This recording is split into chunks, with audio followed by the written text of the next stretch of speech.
Hey, ladies and gentlemen, what's up? I'm going to try to do this as quickly as possible because I don't know when my mom's going to show back up.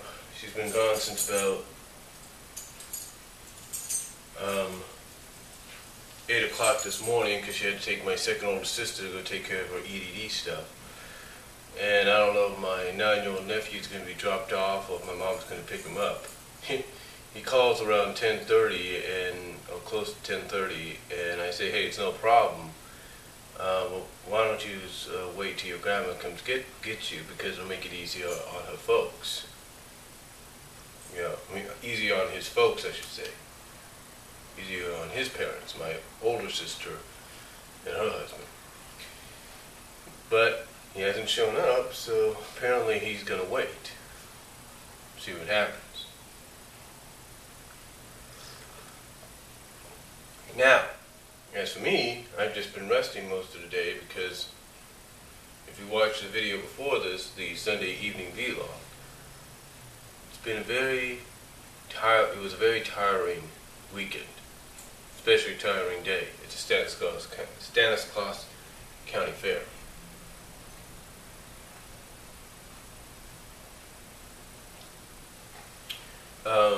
Sorry about that, I'm thinking for a second. I'm still waking up a bit from my little nap there. But anyway,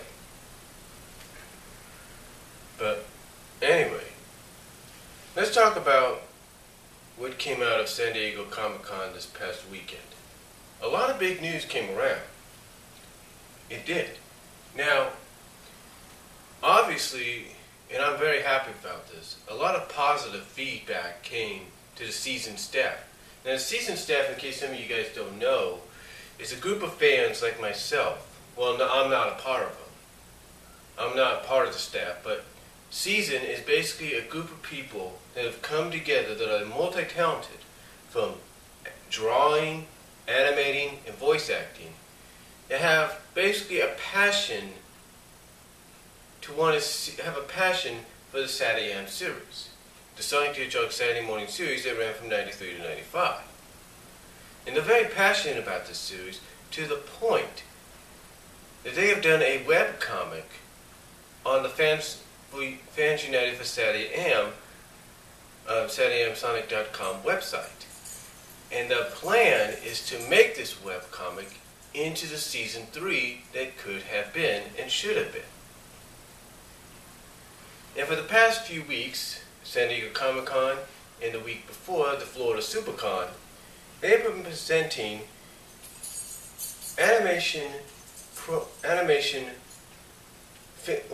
I guess you could say finished animation to those that they feel would be interested in taking intrigue and liking to. And the positive feedback they've gotten positive feedback at both conventions, including from the likes of Ian Flynn in San Diego. Now, this is good. This is really good for them to get this feedback, so that way they'll be able to continue on with the project. Now, in case anybody's wondering, how in the world are they going to be able to sell this to television without Sega's approval? Here's the thing. They're basically in the same situation as Eddie LeBron. Eddie LeBron did the Sonic fan film. Now, Sega did have some knowledge about it, but they realized that Eddie was not making profit off it. That basically the fan film was exactly that. It's a fan film. It's just basically a fan who has the talents that God has given him to go out and do this, to make this a reality, to see what it would look like if done in this genre, if you will. Well, that's exactly what the season staff is doing. They're using the multi-talents that God has given them to write the script, do the webcomic, do the voicing, as well as do the animation. And the animation looks pretty good. It really does. The animation looks very good. There's no doubt about that. Now, that's the good news with the season staff. The fact that they got positive feedback. back at San Diego Comic-Con from the likes of Ian Flynn, Roger Craig Smith, and more. Now, the other news coming out, in fact, the big news coming out of San Diego Comic-Con, and this was the one that even surprised me, it surprised Angry Joe, it surprised any comic book fan that's been waiting to see this happen. And what am I talking about? I'm talking about the fact that after all this time, we're finally going to get a live-action Batman and Superman movie. That's right, we're finally going to get a live-action Batman and Superman movie. Now, the crossover, as it's going to be, as everybody looks at it, the team up, the crossover, whatever you want to call it, is going to take place in Man of Steel 2 in 2015. Now, apparently, it seems to be drawing some influences from the story obviously will be drawing influences from what I understand from the Dark Knight Returns storyline by Frank Miller, which was one of his best, if not the best story he'd ever written before, as Linkara likes to quote, he went off the deep end.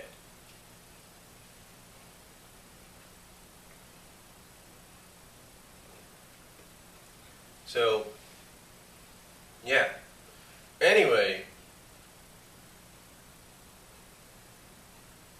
that is what's being planned.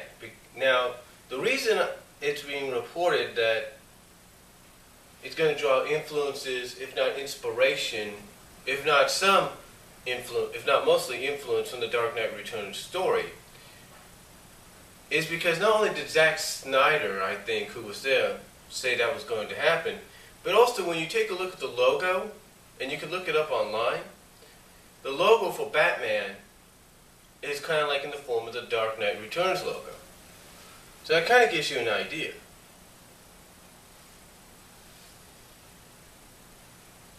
Gives you an idea of where the influence is coming from. Now, some people might ask, well, why not just do it as its own separate movie? Well, they could do it as a separate movie, but when you think about it, this is also a bit of a jumping point, a jumping off point for other superhero movies to come. A lot of people speculate already that this is going to be a jumping off point for the Justice League movie. A lot of people are pointing that this could be a jumping off point for another Batman trilogy. Who knows?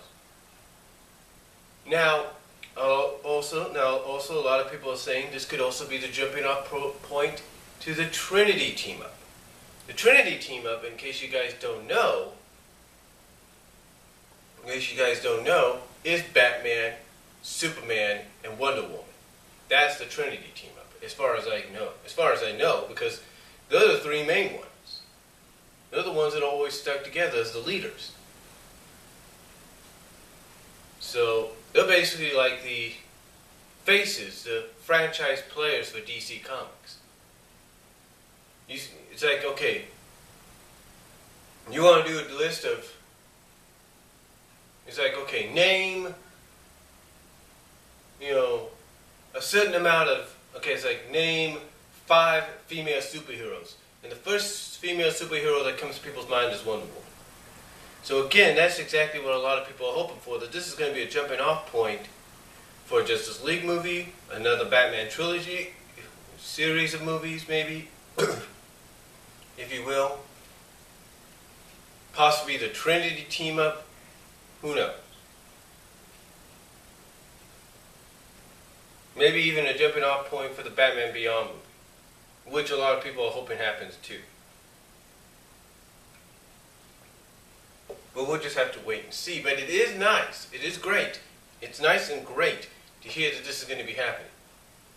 Because this is something that moviegoers, comic book fans, and comic book movie fans, and comic book movie goers have been waiting for since the 1980s. We're not talking 78 when the Superman with Christopher Reeve came out. No.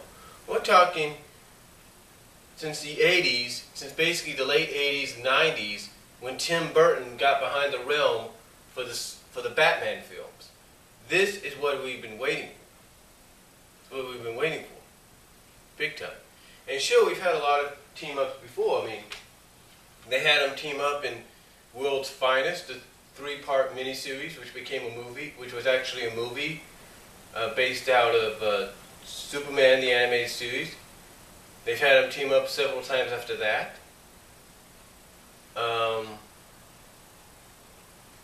They've had them team up, of course, especially in the Justice League series and Justice League Unlimited. And then they had them team up in The Batman in the season 2 premiere, I believe. The Batman. I mean, I can go on. They've had them team up in several movies, including this. I mean, this is a double feature my mom got for me at the Walmart in Modesto. This is both Public Enemies and Apocalypse. So those are the 2 ones right there. And you know what? You know when I think about it? When I think about it, we should have saw it coming when we saw these being released. We should have saw it coming. Now, as big as the news as Superman, Batman, and Man of Steel 2 is, we also got word that Avengers 2, also being released in 2015, has got its title. It's Avengers 2: Age of Ultron, from what we understand. Now, that's good. We also got the news in the pre-show days, in the days leading up to Comic-Con, kind of like the pre-days, kind of like the hype-up days, if you will, that we're going to get in Magna form, and maybe feature film form, if not direct-to-video feature film form, because obviously that's what it'll lead to. But right now, in novelization, Magna, if not comic book form, and possibly, like I say, direct-to-video form down the line, we're going to get a Voltron Robotech crossover. That's right, we're going to get a Voltron Robotech crossover. And that's pretty good. To me, that's another good thing to hear, because I'm somebody, like let's say Zara Nizarak, Angry Joe, that grew up in the 80s watching Voltron, watching Robotech. And this is something I've been waiting to see happen. So that's pretty cool to hear. I've been wanting to see happen. I've been wanting to see some kind of crossover between these kind of series. Now, I never really specifically said, I specifically never noted being a kid that I wanted to see Voltron and Robotech come together, but I've always felt that something had to be done. I've always felt, hey, why not do Voltron Transformers as a kid? Just saying. Now, also, apparently, they showed clips from Captain America, Winter Soldier, and Captain America, Winter Soldier, and Thor: Dark World, which is pretty good. And these, along with the next Hulk movie, if there is one, these, along with Garden, and obviously they must have showed some footage or showed some teaser or something for Guardians of the Galaxy. But these, along with the possible Iron Man 4, Hulk movie and all that, and maybe even Black Widow movie, are all basically leading up to Avengers 2, The Age of Ultron. Now, I don't know if they showed they mentioned or showed who's going to play Quicksilver or Scarlet Witch. We don't know that yet. But all we know is this is what I've read and understood that they were planning to show, and from what's been reported. Now, getting back to comic books, especially Sonic comics, it seems they showed off a few things for Pirate Panic Plunder, the Sonic Universe story, and basically a full image of what the rebuilt Metal Sonic's going to look like in that story. As well as they showed off the cover for 255, which surprisingly, well, not surprisingly, but maybe surprisingly to some, has Bunny Rabbit on there. And it seems Bunny has also lost her cheek fur, as some people would put it, or has she? Because you see, sometimes what you see on the screen isn't exactly an official detailed finish. Just saying. Because when they when they looked at the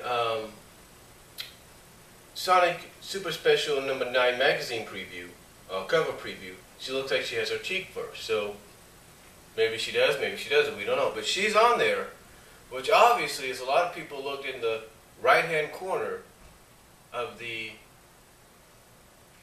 comic, which will lead into 256's cover, Sally is going to be right next to Sonic on that one.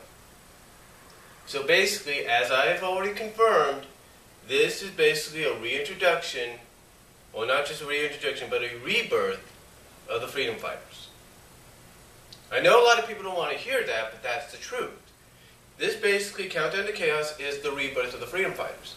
Now, according to what some people have reported from being there, it's supposed to basically be about not only the rebirth and the getting together again of the team, but it's supposed to kind of show what they've been doing and where they are and what they've been doing before this whole thing has happened. Now, obviously, the Freedom Fighters aren't the only ones to get a redesign. So is Nicole. Nicole obviously has a redesign as well. How that's going to play into it, we don't know. Now, I know if Nicole basically is still herself and she's getting a redesign, the way I look at it is that maybe Ian's going to this is what I'm thinking, that maybe Ian Flynn is going to have these redesigns, these makeovers, play into the storyline. That basically saying this is the reason, basically maybe you'll have something where Nicole and maybe Chuck explain, look, the reason you guys look like this now is because of this third Genesis wave. It's because Eggman doing this with the third Genesis wave, that's why we all look like this. And I don't know if it's going to be and we don't know if it's permanent or temporary. I'm thinking that's what he might do, because I'm thinking, why would you redesign the characters if maybe, and even the AI,